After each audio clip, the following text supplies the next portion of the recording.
Jika hari-hari ini iman terasa naik turun, salat terasa hambar, dan Al-Quran terasa jauh, mungkin bukan karena Allah menjauh, tapi hati kita yang terlalu sibuk dengan dunia. Mari kita tadaburi surat Al-A'la ayat 1 sampai terakhir.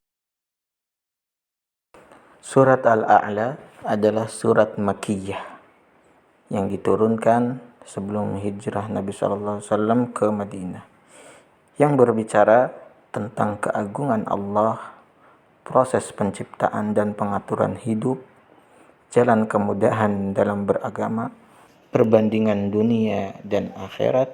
Dan surat ini pula sering dibaca oleh Nabi SAW ketika sholat, karena kandungannya yang menyucikan hati dan meluruskan tujuan hidup.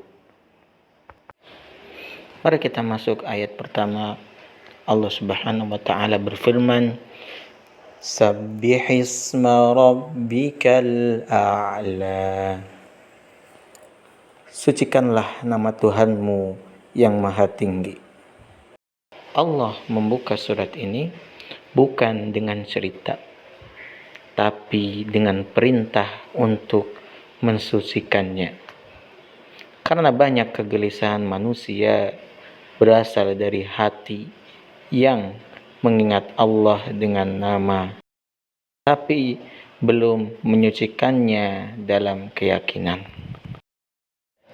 Ketika masalah terasa besar, sebenarnya bukan masalah yang membesar, akan tetapi rasa keagungan Allah yang mengecil di hati kita. Kemudian Allah Subhanahu wa taala berfirman, Allazi khalaqa fasawwa wallazi qaddara fahada. Yang menciptakan lalu menyempurnakan, dan yang menentukan lalu memberikan petunjuk. Allah tidak hanya menciptakan, tapi menyempurnakan. Dan Allah tidak hanya menakdirkan, tapi juga memberi petunjuk agar kita mampu menjalaninya. Jika hidup terasa berat, ingatlah takdir tidak pernah dilepaskan tanpa hidayah. Kemudian Allah Subhanahu wa taala berfirman, وَالَّذِي أَخْرَجَ الْمَرْعَى فَجَعَلَهُ غُثَاءً أَحْوَى. Ialah yang menumbuhkan rumput-rumputan, lalu menjadikannya kering kehitam-hitaman. Dari ayat ini ada pelajaran tentang dunia, yaitu dunia tumbuh indah, hijau, lalu kering dan hilang. Allah ingin kita sadar, jangan menaruh hati terlalu lama pada sesuatu yang Allah sendiri telah tetapkan akan hilang. Kemudian Allah Subhanahu wa taala berfirman di ayat setelahnya, Sanuqri'uka fala tansa illa ma syaa Allah. Kami akan membacakan kepadamu sehingga engkau tidak akan lupa, kecuali jika Allah Ta'ala menghendaki. Ayat ini adalah ketenangan bagi penuntut ilmu Al-Quran, karena hafalan bukan karena kecerdasan, pemahaman bukan karena kepintaran, semua karena taufik dari Allah Subhanahu wa ta'ala. Oleh karenanya, janganlah sombong saat ingat, dan jangan putus asa saat lupa. Setelahnya Allah Ta'ala berfirman, وَنُيَسِّرُكَ لِلْيُسْرَى. kami akan memudahkan bagimu jalan kemudahan.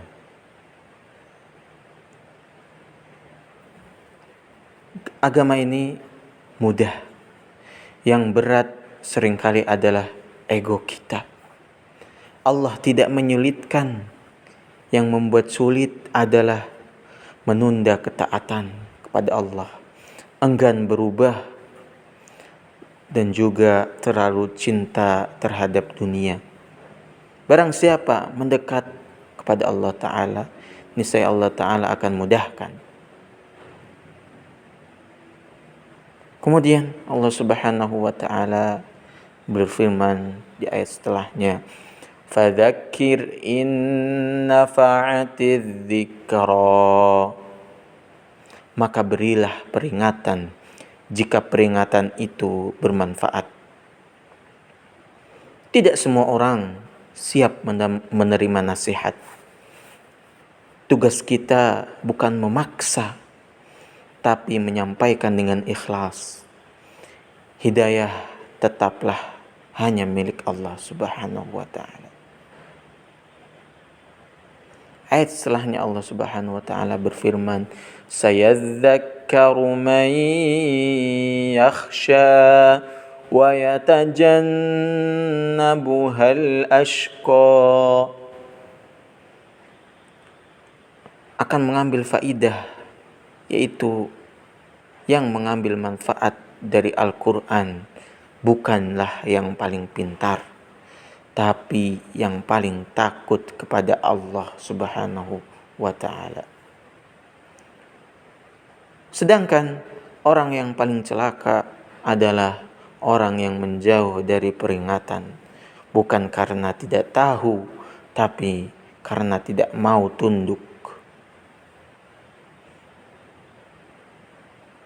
Allazi yaslan naral kubra thumma la yamutu fiha wa la yahya,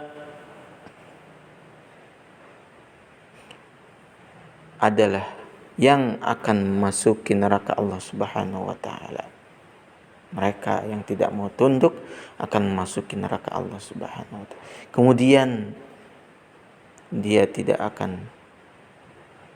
Kemudian di dalamnya mereka tidaklah mati dan tidak pula hidup. Inilah gambaran azab yang mengerikan. Tidak mati untuk selesai, tidak hidup untuk menikmati. Ayat ini bukan untuk menakut-nakuti tanpa harapan, tapi membangunkan hati yang telah lalai. Qad aflaha man tazakka wa dzakara asma rabbih fasalla. Keberuntungan akan didapati orang-orang yang menyucikan dirinya dari dosa, dan mereka yang selalu mengingat Allah Subhanahu wa Ta'ala dan juga sholat. Keberuntungan menurut Allah Subhanahu wa Ta'ala membersihkan hati, mengingat Allah, dan juga mendirikan sholat. Bukan soal banyaknya harta, tapi hidupnya hubungan dengan Allah Subhanahu wa Ta'ala.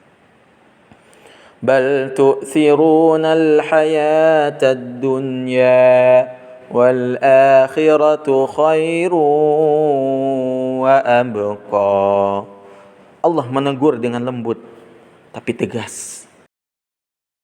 Masalah kita bukan sering tidak tahu, tapi lebih memilih dunia, padahal akhirat lebih baik dan lebih kekal.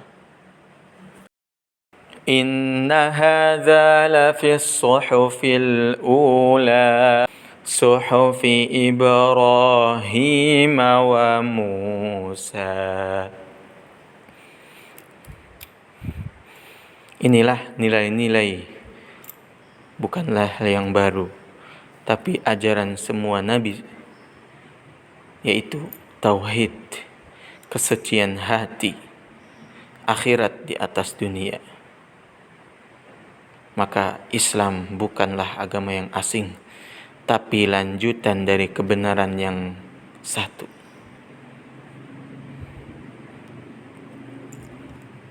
Dari surat Al-A'la mengajarkan kepada kita ialah membesarkan Allah Subhanahu wa taala dan juga merendahkan dunia, membersihkan hati dan menghidupkan salat. Siapa yang hatinya penuh dengan Allah, dunia tak akan lagi menguasainya. Barakallahu fiik.